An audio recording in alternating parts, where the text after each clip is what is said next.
Mahmud Gawan. Mahmud Gawan 1411–1481 was a prime minister in the Bahmani Sultanate of Deccan. Khwaja Mahmud Gilani, from the village of Gawan in Persia, was well versed in Islamic theology, Persian language and mathematics, and was a poet and a prose writer of repute. Later he became a minister in the court of Muhammad III 1463–1482. A storehouse of wisdom, Mahmud enjoyed the trust and confidence of rulers, locals as well as that of foreign kingdoms, who had great respect for Mahmud. He was a competent and successful general, a capable administrator and patron of art and poetry. Origins. Mahmud Gawan hailed from Gilan in Persia, born into a family of imperial ministers. Gawan eventually left his homeland due to discontentment with its political environment. He toured various regions of Asia, finding success as a merchant and also developing an affinity for learning. He arrived in the Indian subcontinent in the year 1453, aged 42, at the port of Dapol, motivated by financial opportunities offered by the rich courts of South Asia. Additionally, South Asia was a lucrative market for goods that he intended to sell. Though he intended to travel to Delhi, he first visited Bidar in order to pay homage to a prominent Sufi dervish there. He subsequently gained an audience with the Bahmani Sultan Ahmad Shah Roman II. The Bahmani Sultanate had consistently favored high-born Persianate men of talent, and hence Gawan was well received and made a noble of the Bahmani court, beginning his political career in the Deccan. Career. He was very capable and efficient. He was a gifted administrator and a skilled general. Greatly impressed with his military genius, Sultan Humayun Shah had taken him in his service. After Humayun's death, he became the guardian of his minor prince Nizam Shah. He had the reins of government in his hands.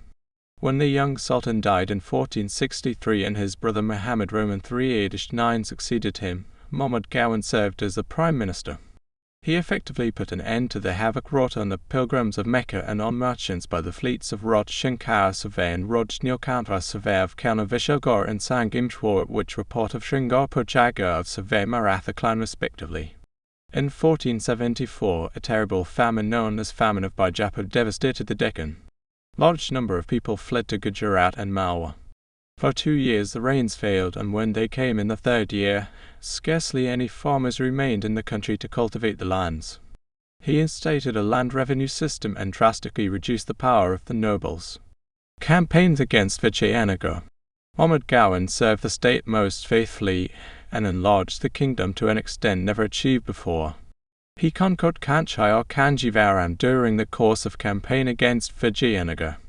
He fought successful wars against rulers of Konkan, Sangimchwara, Orissa and Vijayanagara. He captured Goa and Dapol, the best part of Vijayanagara Empire. Education. He built the great university in Bidar, which is known as Mahmud Gawan Madrasa. Almost at the center of Bidar's old town stand the graceful buildings, which bear testimony to the genius and eclecticism of Mahmud Gawan. A linguist and a mathematician, he, together with carefully chosen scientists, philosophers and religious seers, created a distinguished religious school. His extensive library boasted of 3,000 manuscripts. This madrasa had a 242 ft length, 222 ft width and 56 ft height 3-storied building with a monumental minaret, a mosque, labs, lecture halls and students' cells, overlooks an immense courtyard with arches on every side giving it a graceful facade. Many of the blue tiles on the mosque's outer walls have been pilfered. The minaret is elegant with Samarkand-like domes here and there. There were 2 factions of nobles, the Deccanis of local origin and Afakis of foreign origin.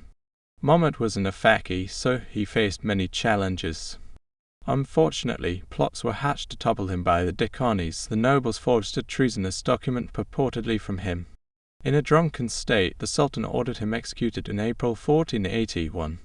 With him departed all the cohesion and power of the Bahmani Sultan. Later the Sultan regretted his hasty decision and buried his prime minister with honors.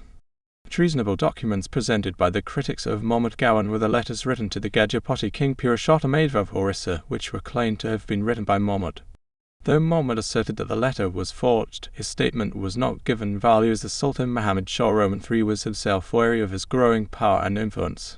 Thus, despite his old age, he was executed. 1 year after the death of Mahmud, Sultan also died at the age of 29. It was said that Mahmud haunted the Sultan during the last days of his life, as he used to scream on his deathbed that Mahmud was slaying him. Legacy. A Russian traveler, Athanasius Nikitin, who visited Bidar, has recorded that Mahmud Gawan's mansion was guarded by 100 armed men and 10 torchbearers.